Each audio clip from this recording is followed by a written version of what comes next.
குழந்தைகளுடன் கொத்தடிமைகளாக அழைத்து வைக்கப்பட்டு ஆடு மேய்க்க கட்டாயப்படுத்தப்பட்ட 2 குடும்பங்கள். வருவாய்த்துறையின் அதிரடி சோதனையால் மீட்பு.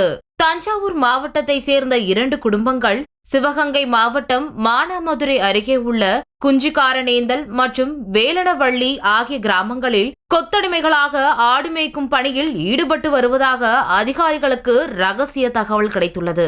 இதனைத் தொடர்ந்து மாவட்ட ஆட்சியர் ஆகாஷ் மற்றும் RTO JP கிரேசி ஆகியோரின் உத்தரவின் பேரில் வருவாய்த்துறை மற்றும் குழந்தைகள் நலத்துறை அதிகாரிகள் அந்த கிராமங்களில் அதிரடி சோதனை நடத்தினர். இந்த சோதனையில் 3 குழந்தைகள் உட்பட மொத்தம் 7 பேர் மீட்கப்பட்டு பாதுகாப்பாக மானாமதுரை தாலுகா அலுவலகத்திற்கு அழைத்து வரப்பட்டன.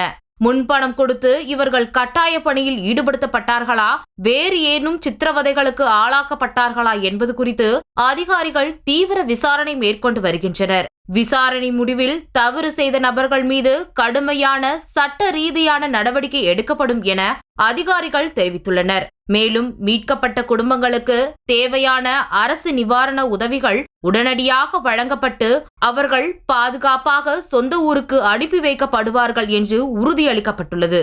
கொத்தடிமைத்தனத்திற்கு எதிராக எடுக்கப்பட்டுள்ள இந்த அதிரடி நடவடிக்கை அப்பகுதியில் பெரும் பரபரப்பை ஏற்படுத்தியுள்ளது.